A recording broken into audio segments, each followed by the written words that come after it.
Good evening. This is the special coverage of the coronavirus crisis using the combined forces of TV5 and Cignal TV's One News, Radio 5, and 1PH.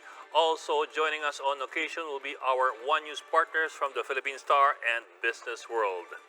This just in, the President has put the entire country under a state of calamity. This will now allow LGUs and the national government ample space to use appropriate funds, including the Quick Response Fund, in their disaster preparedness efforts to contain the spread of COVID-19. This will last for a period of 6 months unless lifted earlier or extended as circumstances warrant. This comes in a day after an enhanced and expanded quarantine, not just for the 13 million residents of Metro Manila, but for the 53 million Filipinos who live on Luzon Island. President Duterte made the pronouncement to contain the rapidly spreading coronavirus that has so far claimed 12 lives in our country. This translates to more restrictions in the movement of citizens until April 12. Unlike the absolute lockdown implemented in Wuhan, China, some establishments will be allowed to continue their operations. Everyone will stay at home, leaving their houses only to buy food, medicine, and other basic necessary for survival in the coming days. Only such establishments will provide these basic necessities and services will be open. Despite the heightened presence of uniformed personnel to enforce isolation procedures, the Chief Executive clarifies that this is not a declaration of martial law.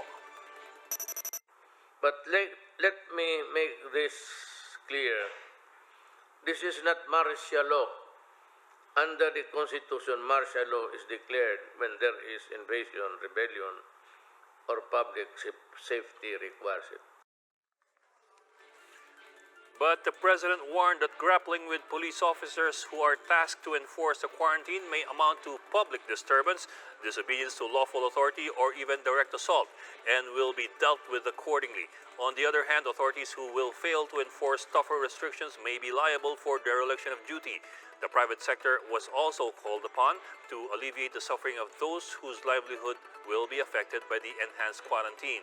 The President asked employers to allow work from home arrangements and to release prorated 13th month pay to ensure that workers will have enough resources for the duration of the quarantine.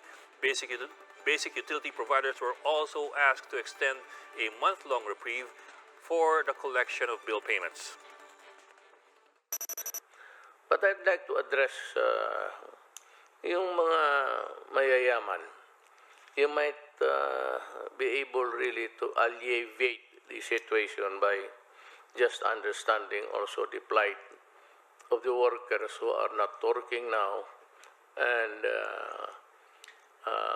lawfully are not in any position to demand. My countrymen, again, we discuss our most potent weapons in this war against COVID-19 are not bullets or ammunition, but our compassion and consideration for our Filipinos in the next few years. Following the President's announcement of an expanded and enhanced community quarantine, Cabinet Secretary Carlo NOGRALES explains certain guidelines. In a press conference, NOGRALES says the suspension includes all forms of mass transportation, such as buses and jeeps. Aside from that, land, air, and sea travel will also be restricted, while the movement of cargo across Luzon would continue unhampered. He noted that the general rule under Duterte's new order is to stay at home. Cabinet members and NCR Mayors or Metro Mayors have discussed plans in implementing the enhanced community quarantine during their Manila Council meeting. Now, to give us more details on what happened in that meeting, we have live from Makati News 5 correspondent Dale De Vera. Dale.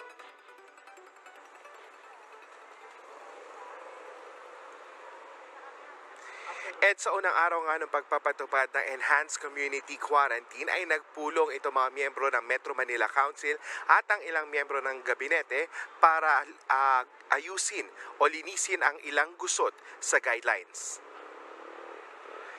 Dumalo sa pagpupulong sina Health Secretary Francisco Duque, Interior Secretary Eduardo Año, Cabinet Secretary Carlos Nograles at Trade Secretary Ramon Lopez.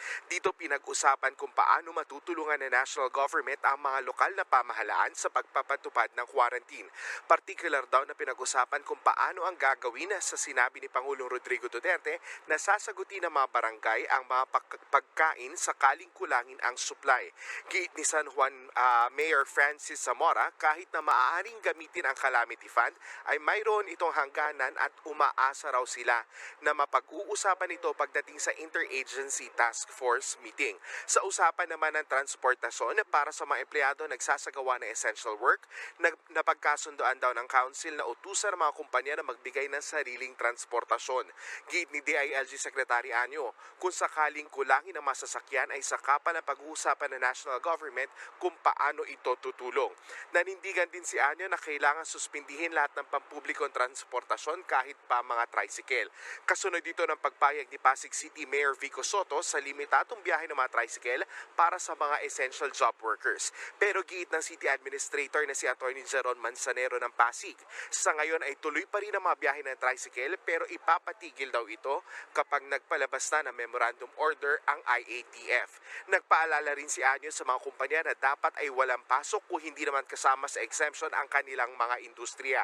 Sakaling di raw sumunod ay maaaring isanksyon ang mga ito at posibleng maging dahilan pa ito para ma-revoke ang kanilang mga business permit.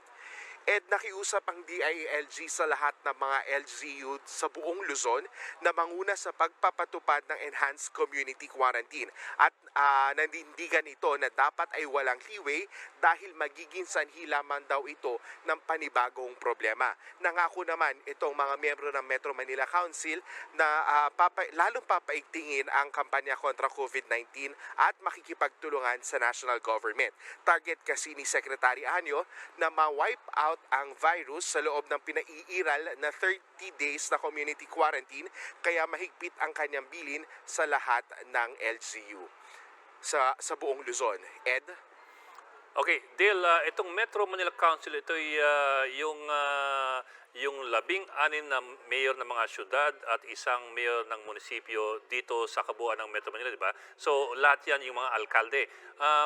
Meron ba silang assessment, yung pinaka-assessment nila doon sa first day ng complete quarantine ng Luzon? Ito ba'y successful o hindi? Nabawasan ba talaga yung mga taong gumagala sa kalsada at napagkasundo ba talaga yung mga dapat pagkasunduan?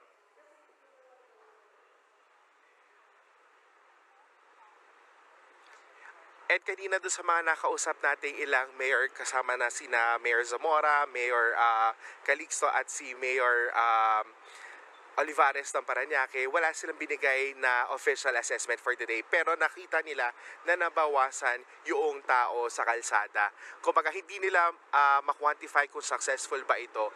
Pero kasi ang ginawa nila ngayong meeting ay para lang talaga ayusin yung mga gusot sa guidelines. Linawin yung mga questions nila sa IATF para maipatupad na maayos itong community quarantine, enhanced community quarantine. Ed?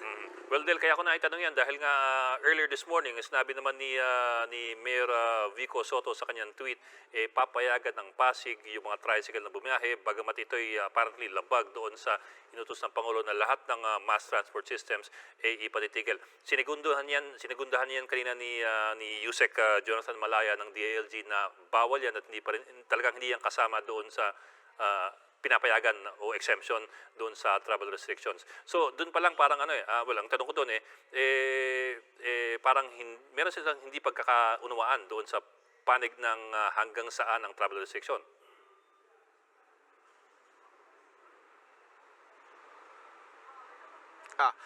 Bali ang paliwanag naman ng Pasig is kailangan nila yung payagan yung mga tricycle dahil yun lang yung nakakaabot doon sa ibang areas noong mga workers, medical health workers. Pero nga sinabi ni Secretary Año kanina na mahirap pa rin kung papayagan ito mga tricycle. Hindi naman nila hindi sinabi ng Pasig na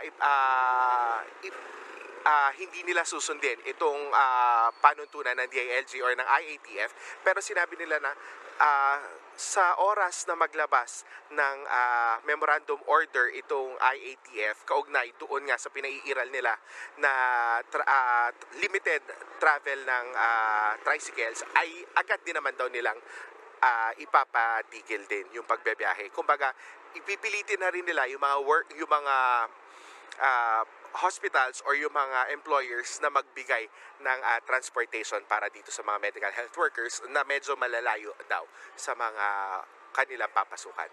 Ed? Okay, that was Dale De Vera, our News 5 correspondent, reporting live from outside the Metro Manila Development Authority office in Guadalupe in Makati.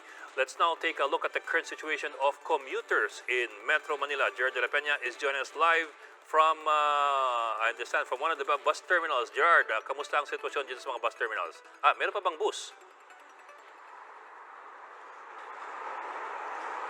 Wala na mga bus dito at yun nga, napakaraming mga naghihintay na mga pasahero dito sa hilera ng mga bus terminal, dito sa Araneta, dito sa bandang Cubao, EDSA. Kaninang umaga pa lang ay naghihintay na sila dito at umaasang sila'y makakasakay ng papuntang probinsya. At ngayon nga madilim na, nag-aalala sila na siguradong aabutan sila ng curfew dito sa kalsada.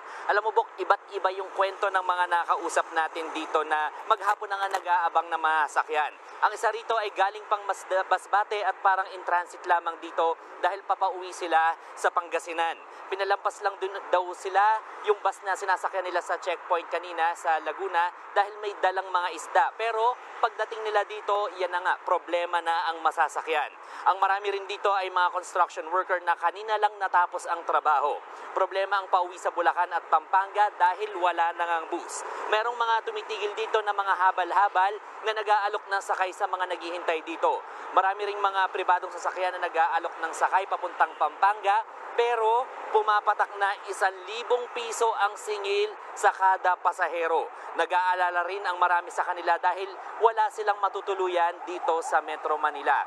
Ayon naman sa PNP, hindi raw sila magpo-provide ng mga truck, pati ang AFP para sunduin ang mga stranded na pasahero dito. Malalagay lang din daw sa alanganin ng kanilang buhay kung mahawa sila sa COVID-19. Priority lang ng PNP at AFP ang sariling mga tauhan na iahatid sa mga checkpoints. Posible nga MMDA at LGUS raw ang magtulungan para magbigay ng libreng sakay. Alam mo, Bok, hanggang sa mga oras na ito ay napakaraming pasahero dito. Yung iba dito ay nakaupo na dito sa bangketa at hanggang ngayon ay umaasa pa rin sila ng masasakyan papunta sa mga probinsya. Bok. Okay, Gerard, sa itsura mo, para kang nasa EDSA Cubao, kung tama yung pagkakatansya ko sa iyo. Meron ba talagang inaasang darating pang bus dyan o wala na talaga silang pag-asang may masasakyan dyan na bus? Kasi kanina lang umaga, nanguhuli sila ng mga bus at taxi dyan sa EDSA. Tama, Bok, nandito ako sa northbound lane ng EDSA makalampas ng Cubao. Ito yung mga hilera ng mga provincial bus terminals dito sa EDSA. At yun nga, alam mo, may conflicting reports tayo nakukuha dahil kanina merong kinonfirm ang MMDA na meron daw ide-deploy na mga buses at trucks ang DND at ang PNP. Pero yun nga, pinasinungalingan na nga ito ng PNP. At meron ding isang bus company raw na nag-commit na magpapadala ng mga bus sa mga stranded na passengers. Kanina meron din tayong nakuhang report na isang bus company naman ang nag-offer na susunduin yung mga medical workers mula sa Cavite at dadalhin dito sa Metro Manila. Pero lahat ng mga bus na yan hanggang ngayon ay wala pa tayo nakikita. Kaya ang daming mga pasahero dito na hanggang ngayon umaasa na merong susundo sa kanila. Pero up to this time, Bok, nagtatry tayong mag-confirm from the DOTR. Wala pa rin silang maibigay na sagot sa atin kung meron yan dadating na mga bus dito. Bok. Nako, Gerard, mag-aalas 7 na ng gabi. Anong tansya mo? Wala na talaga, malabo na talaga. At they may as well find another way to go home or find another place to stay. Ganun ba? Is that what we're saying right now? Yun nga, Bok. Madilim na nga at nag-aalala na yung marami dito dahil ang alam nila merong curfew dito at around 8 o'clock. So, yun, ang marami dito ay walang matutuluyan dito sa Metro Manila at ang inaasahan na nga lang daw nila ay makakauwi sila sa Central Luzon ngayon. So, ito, marami sa kanila ay clueless pa rin kung anong gagawin at wala naman silang matutuluyan dito sa Metro Manila. So, palagay ko ang gagawin ng marami sa kanila dito ay tsatsagain pa rin nila at maghihintay sila hanggang may dumating na mga bus na pwede maghatid sa kanila sa Central Luzon. Bok. Okay, that's quite unfortunate. Maraming salamat, Gerard de la Peña. It is not just Luzon that is under community quarantine. Other parts of Visayas and Mindanao are also under some form of quarantine, just like in Cebu City. And to give us the latest there, we have from the Freeman, Lorraine Ekarma. Lorraine, anong latest dyan? So the province of Cebu currently has no confirmed COVID-19 case. However, the provincial government has already taken preemptive measures to prevent the entry of the virus. Last March 12, Governor Gwendolyn Garcia issued Executive Order 5E and 5F, imposing the suspension of inbound domestic sea travel and domestic flights to Cebu. This is with the exception of incoming cargoes and supplies who have undergone the prescribed biosecurity measures. Outbound travel from the province also remains uninhibited. All incoming foreigners from all international flights, apart from those already included in the national travel ban, will be subject to a mandatory 14-day quarantine. Component cities and municipalities of the province have also begun observing a 7-hour curfew from 10 in the evening to 5 in the morning. Garcia has also ordered for a temporary closure of gyms, swimming pools, and recreation centers hosting communal activities in Cebu. All these precautionary restrictions are set to last for 30 days. The province of Cebu is already working out financial aid with concerned government departments for displaced workers in the province from businesses affected by the imposed preventive measures. Lorraine, can you hear us, Lorraine? Yes, hello. Okay, Lorraine, just a few questions. So, Cebu now has a curfew, if I understand you correctly, and there are travel restrictions. What about commercial activity? Is there also a restriction on commercial activity like what we have here right now in Luzon? As far as the restrictions on commercial activities go, establishments like bars and cafes have been ordered to close at 9 in the evening. Okay, so it's a curfew. It's more of a curfew than a curfew. than However, a lockdown. Establishments delivering basic goods and services, along with people delivering these services and goods, are exempted from curfew. Okay. Lorraine Karma, maraming salamat. Reporting for the Freeman from Cebu City. Maraming salamat, Lorraine. And now we have on the line Cabinet Secretary Carlo Nograles joining us for a few questions. Cabinet Secretary Nograles, thank you for joining us, sir. You're welcome. Magandang gabi at Yes, sir. magandang gabi po sa ating mga nanonood. Sir, yes, sir. I understand that the IATF perhaps just finished its meeting. Do you have an assessment already? Still ongoing. Still ongoing? Yes, sir. I just stepped out of the room. So, Yeah, well, ongoing pa rin yung meeting well, thank you namin. for taking our call, sir. But would the IATF already have an assessment for the first day and recommendations for the succeeding days? Mag-announce po ako mamayang alas 8. Kung matatapos kami on time, I'll make an announcement at 8 p.m. sa mga karagdagang guidelines and information with regards sa enhanced community quarantine po natin. Opo. Sir, tell me if I'm getting this correctly, pero the impression I got the whole day was that the biggest issue was yung question on the travel restrictions, whether certain vehicles are allowed and whether the guidelines on travel restrictions have been met. Is that the same thing that you're getting in the IATF? Well, isa yun sa ina-address na po natin ngayon sa Interagency Task Force meeting natin. Kaya nandito rin po kasama namin ang top brass ng Philippine National Police para magkaroon po tayo ng mas magandang enforcement tomorrow, no? At meron din po silang syempre mga share po nila sa grupo or sa task force namin na mga recommendations po nila para mas magiging maganda yung daloy tomorrow. Opo. Oh, well, kaya for example po, nakita namin kaninang umaga, ang dami ng hinuli ng mga taxi at bus. Although pinakawalan din sila eventually, pero dun po sa punto yun, maghihigpit na po ba? Mag-aresto na po ba kayo at magpa-fine ng mga lumalabag doon sa travel restrictions like yung mga PUVs and PUJs? Opo, kailangan na po. So, mas higpitan po nila bukas yung enforcement.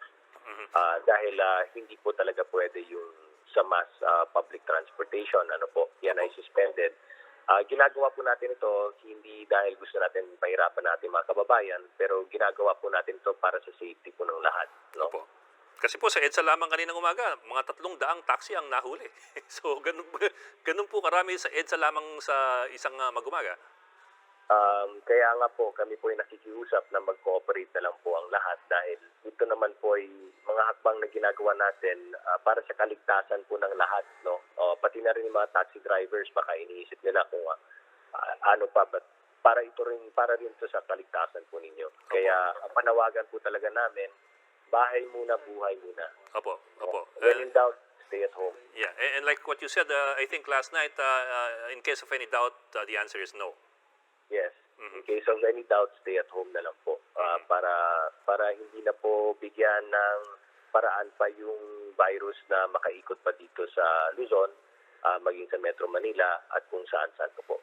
Opo. Pero po yung isang issue kanina na lumitaw that we're hoping that has already been fixed in the IATF meeting is yung medyo kakulangan po doon sa transportation for those who belong to the essential sectors. For example, yung mga nurse, mga health workers, mga pharmacists and so on na wala namang sasakyan at kailangan mag-commute pero medyo kulang po tayo sa mass transport. Have you already fixed that as far as travel is concerned? Yes, kami po ay nananawagan sa ating mga private hospitals at health facilities sa pribadong sektor na on your own initiative po, kung maaaring mag-devise po kayo ng paraan kung paano po ninyong i-transport papunta at sundo at hatid sa inyong mga health workers, no, or yung sa workforce ninyo. Pero sa mga government health facilities at mga hospital, ay nagkaroon na po ng kasunduan ng Department of Health at Department of Transportation na magde-deploy po tayo ng mga buses para sila po ay mabigyan ng transportation papunta po sa ating mga government hospitals. Well, Secretary, I understand po this is probably not to ask you for an answer to a micro problem pero along EDSA Cubao mga ilang daan po mga tao naghihintay ng bus na hindi na darating and they have no way to get back to Central Luzon and they have nowhere else to go, so that might be something that the line agencies may want to look at too. At least yes, actually, sige, tonight ba yan? Tonight po. Nag-report lang kanina yung aming reporters, Jared de la Peña, dun sa hilera ng mga bus stations sa EDSA northbound at southbound, ang dami po naghihintay, tumaasa na may dating na bus, nakaupo sila sa mga bangketa. Sige po, ipaparating ko po sa mga task force members ko na nandito po ngayon. Yes, sir. Alright, sir. Sorry, sir. One more question po. Yung state of calamity po, I understand that's already been declared by the President for the whole country. What do we expect po from that declaration? Well, dahil po dito, matatap na po ng ating mga LGUs, no, yung kanilang quick response fund. Yan naman po yung purpose ng ating pag-declare ng state of calamity para hindi na po mahirapan ang mga affected LGUs na mag-tap na po sa kanilang quick response fund. Kasi kung isipin po natin, yung LGUs, sila po yung frontliners. So even pagdating sa food assistance sa mga kababayan natin na affected po dito sa enhanced community quarantine, lalong-lalo na hindi nakakapagtrabaho at wala pong means ng pambili ng kanilang pagkain, ay yung LGUs na po yung magde-devise ng sistema kung paano sila mag-extend ng food assistance using their quick response fund. Tapos i-augment na lang po ito ng DSWD. Pero yung pagsiset up po ng sistema will be the LGUs. Okay. Maraming salamat po, Cabinet Secretary Carlo Nograles. Abangan po namin yung inyong press con mamaya pagdaos ng IATF meeting. Thank you, sir, for taking the time to join us today. Maraming salamat at ingat po lahat. Salamat Thank po. you po. The government is requesting local leaders to lend official vehicles so that they can be used to ferry essential workers. The DOTR is also urging private businesses to provide transport services for their employees. Meanwhile, Trade Secretary Mon Lopez is suggesting to companies that they provide workers with temporary housing or lodging near their workplaces. The Interagency Task Force on COVID-19 has approved a window time for passengers. The IATF says all passengers, regardless of nationality, may depart within the 72-hour period unless their flights have been canceled by their respective airlines or the Civil Aeronautics Board. All Cebu Pacific and CEBGO flights will be canceled from March 19 until April 14. Air Asia, meanwhile, has halted all of its domestic flights to and from the Ninoy Aquino International Airport and Clark International Airport until April 14. Operations in Cavitex and Calax will continue 24/7. The operators of the two thoroughfares say that they support the government's directive on unhampered movement of essential cargo. They also encourage motorists who must travel to use Easy Trip RFIDs to ensure that social distancing guidelines are being followed. And now let's look at the local situation via this tracker created by the Department of Health. We can see here that the cases are concentrated in Metro Manila. Just this afternoon, the DOH confirmed 45 new cases, bringing the total number of COVID-19 positive cases in the country to 187. 26 of which are confined at the Research Institute for Tropical Medicine, or RITM, while 23 are admitted at the Medical City in Ortigas. We, however, have confirmed cases as well in Ilocos, Dumaguete, and down here, northern and eastern Mindanao. Now, in terms of the rate of infection, we will just jump to another graph here.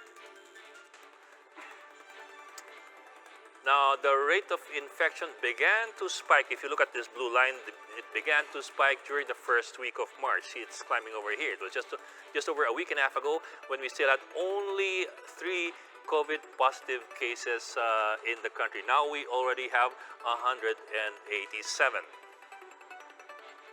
Now, let's take a closer look at the cases, particularly their ages. In this graph over here, I'll just blow it up. As you can see, older people, especially those aged 51 to 60, are the most at the greatest risk. In the Philippines, around 30 cases out of more than 100 confirmed are under this age group. Nearly 2/3 of these are male patients. Now, on the bright side, 4 people have already recovered from COVID-19 in the country. Baliwag, Bulacan Mayor FERRY Estrella has tested positive for COVID-19. Estrella says that his symptoms manifested last week. Meanwhile, presidential son and Davao City Mayor or Vice Mayor Sebastian Duterte is reportedly undergoing self-quarantine as a person under monitoring for COVID-19. According to reports, Baste has flu-like symptoms including cough, fever, and a sore throat. Meanwhile, BDO confirms that an employee in one of its branches in San Juan City tested positive for the virus. The bank says it is closely monitoring the patient's situation as it also ensures the well-being of its employees, customers, and its suppliers. The health department is optimistic that the country will have enough COVID-19 testing kits as it grapples with the rapidly rising cases of the virus. Health Secretary Francisco Duque III says 500 testing kits arrived from South Korea last Friday, and about 5,000 to 10,000 units are expected to be delivered this week. He also says they received 2,000 testing kits from China, and another 10,000 units may arrive on Wednesday. Let's now check the latest COVID-19 global figures with the help of this online tracking map created by Johns Hopkins University. There are now 183,304 confirmed cases worldwide. Italy has recorded a total of 27,980 casualties, with China, of course, still being number one with 81,000 casualties, infected people. Iran is number 3 with 14,000, Spain with 9,000, and Korea, the only Asian country in the top 5 with 8,000. The death toll, meanwhile, now is at 7,166. Italy recorded 368 new deaths. easily the biggest daily toll recorded in any country, including in China. On the bright side, there are now 79,731 who have recovered from the coronavirus disease. So we are looking at a mortality rate of around 3.9%, and so far a recovery rate of about half of the people who have been infected. Now back to our shores. Trucks carrying agricultural goods, not just to Metro Manila but to other parts of Luzon, are experiencing delays in delivery due to stricter checkpoints. That's despite the assurance from the Agriculture Department that the ferrying of goods and food products will remain unhampered.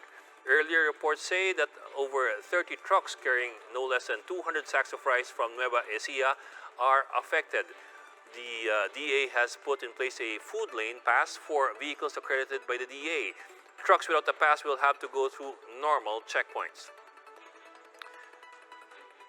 The Labor Department has rolled out its COVID-19 adjustment program worth 1.3 billion pesos. Affected workers of small and micro enterprises will receive a 5,000 peso financial aid through their payroll system.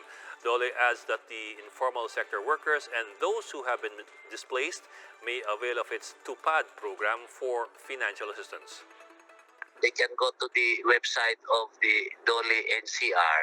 Doon sila mag-register at saka doon nila ilagay yung mga pangalan ng mga empleyado nilang naapektuhan. Karamihan ito ang magsasubmit HR. But this is subject to validation. The Philippine Charity Sweepstakes Office has temporarily suspended lotto operations nationwide and small-town lottery operations in Luzon amid the COVID-19 threat. PCSO General Manager Royina Garma says an additional 1 billion peso additional assistance will be given to help in the government's battle against COVID-19. This is on top of the 420 million peso assistance that the PCSO board earlier approved. Authorities in Valenzuela City are taking strict measures in preventing other people from entering the city. To give us more updates, we have live on the line, live in Valenzuela City, Laila Panglinan. Laila, kamusta ka dyan?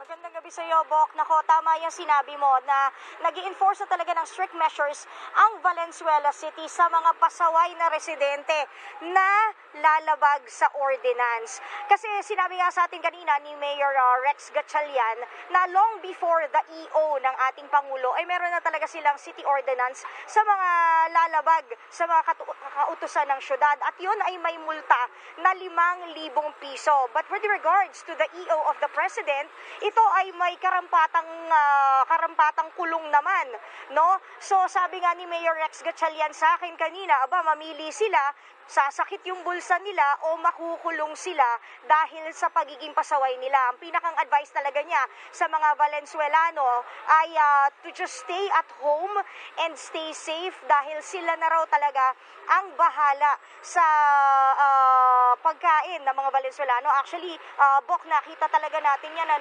busy ang LGU sa pagpapak ng mga food packs para sa mga constituents ng Valenzuela doon sa kanilang alert center. At na-tour din tayo, no, na every single road talagang nakikita nila doon sa kanilang war room, including itong kinatatayuan ko ngayon na MacArthur Highway, boundary ng Mekawayan, Bulacan at ng Valenzuela City. Na andito tayo ngayon at kung napapansin mo, Bok, konti na lang yung mga sasakyan na lumalabas ng Valenzuela, papasok ng Bulacan. At kung mapapansin mo ulit, mas marami yung mga parang mga delivery truck na pumapasok sa Bulacan. Konti na lang din yung mga motorsiklo. Pero kanina, nung mga bandang bago magtanghalian, inabot din natin na medyo bulto pero hindi naman sobrang marami. Makikita rin natin at mapupunan natin na napakang systematic din ang ginagawa ng mga nagmamando ng checkpoints dito. Kabilang dito yung AFP, PNP at yung mga volunteers na taga-health center ng LGU. Doon sa may bandaron pa lang, kinukuha na ng ID yung mga dilakad saka yung mga motorista. Pagkatapos sa bandang ito si ate, dito nila kinukunan ng body temperature yung lahat ng papasok ng Bulacan. Sa may bandaro naman, ayan, andyan naman yung mga private vehicles na papasok ng Bulacan. So, dinivide nila sa apat yung papasukan ng mga sasakyan, pati na rin tao. Meron pang pribado, meron pang delivery, meron pang two wheels, at meron namang pang tao. And sa kabilang bound naman, kung kayo ay papasok ng Valenzuela City, very systematic din yung pagpapapasok nila kung papapasukin ka, no? Nakita natin na hinihingan sila ng ID kung wala kayong business, kung bakit kayo papasok ng Valenzuela, kung hindi kayo taga NCR, hindi kayo papasukin, lalong-lalo na kung hindi naman kayo kabilang sa mga essentials na pinagtatrabahunan, katulad ng delivery ng tubig, sa kuryente, sa butika, kung hindi kayo mga medical staff, kung hindi kayo trabahador sa gobyerno, hindi na kayo pinapapasok sa Valenzuela. Napakang istrikto nila. To the point, Bok, no, maikwento ko lang. Kanina nalimutan kong isuot yung ID ko, pati ako, hindi nila pinapasok at hiningan talaga nila ako ng ID. Kaya tayo naman, syempre, bilang civilian, susunod tayo sa ating mga kapulisan. At yun din naman yung sinabi nila sa atin, na sana kung maaari lang, laban kasi daw nating lahat ito. Kaya kung maaari, magkaroon na lang tayo ng kooperasyon sa isa't isa. Kanina, Edno, nung papunta kami rito, nasa may bandang Caloocan pa lang kami ng MacArthur Highway, nakita natin na talagang struggle, no, yung mga tao na sumasakay para lang makauwi o makarating dito sa boundary ng Valenzuela at Mekawayan. Mayroon tayong mga nakita umiiyak kasi talagang alas 5 pa ng madaling araw, nag-aantay na, alas 10 na ng umaga noon, hindi pa rin sila makasakay. Yung iba naman, nagiging tama na sa paningin nila ang pagsakay sa habal-habal kahit na alam nilang illegal ito. Maraming storyang ganyan. Yung iba nga sumakay pa sa mga trailer na lang, makaabot lang sila, Bok, dito sa boundary na to ng MacArthur Highway sa Mekawayan, Bulacan at Valenzuela City, Bok. Laila, pinapanood namin ngayon yung video mo. I suppose sinuto ito kanina nung may araw pa. Pinagkakagulo ng mga tao yung 10-wheeler na may kargang mga bakal at nagsasakayan sila kahit delikado. Paano naubos yung mga taong ito? Siyempre, hindi naman ganyan karami yung mga pwedeng magsakay ng mga tao eh. So, paano naubos ng mga taong ito? At pangalawa, anong inaasahan natin bukas? Inaasahan ng mga pulis bukas at ng mga LGU na mas konti na yung tao. Yung mga essentials na lang talaga, Bok, ang makikita nila na papasok at lalabas ng mga boundaries sa buong Luzon. Number 2, yung sa susunod mong tanong, paano naubos, napanood sa magandang pagkakataon, napanood ng ni Secretary Anyo at ni Secretary Salvador Panelo yung ating Facebook Live kanina, at agad-agad pinadeploy niya ang mga trucks ng DND pati na rin ng PNP para maubos yung mga stranded na passengers. Meron din tayong nabalitaan from MMDA din, Bok, na from Cavite naman sa PITX, merong libreng sakay para sa mga stranded passengers. Dito mo rin makikita, no, na despite of the COVID outbreak and despite of us being afraid and meron tayong social distancing sa isa't isa, dito mo makikita na walang social distancing kapag gustong-gusto at uwing-uwi ka na talaga sa pamilya mo. Pero dito mo rin naman makikita na buhay pa rin ang bayanihan nating mga Pilipino, Bok. Pero buwis-buhay ginagawa nila ngayon madaling maipit dun sa gulong ng truck eh. Sorry, pinapanood namin yung video mo eh. Din natin sila kanina kasi syempre ang concern talaga natin, Bok, dyan, yung baka imbis na makauwi sila, sa ospital sila mapunta. Kaya lang talagang they were so desperate to go home kasi nga alas 5 pa lang ng umaga, nag-aabang na sila ng masasakyan. Yung iba naglakad na, makarating lang doon sa dulong bahagi o doon sa bukana ng MacArthur Highway at mahaba pa yung lalakarin nila kung dito sila sa boundary ng Valenzuela City at Mekawayan pupunta, Bok. Okay, sana bukas medyo maplansya na yan at either mabawasan yung mga tao sa kalsada o dumami yung maaaring mag-shuttle sa kanila labas-masok dun sa kanilang pupuntahan. Maraming salamat, Lala Pangilinan. Amid the continuous threat of COVID-19, some Filipinos are proving that they are still capable of helping their fellow citizens. A food store in Lagro, Quezon City distributed food packs to police officers and health workers serving as frontliners in the fight against COVID-19. Meals were also handed out to security personnel stationed at a checkpoint in San Joaquin, Pasig City. Meanwhile, this group of hospital staff expressed their gratitude to those who gave care packs, food items, and even thank you notes. And that's the latest on the enhanced and expanded community quarantine in Luzon. For more updates, follow News 5, The Philippine Star, and Business World Online. I'm Ed Lingao, VR1 News.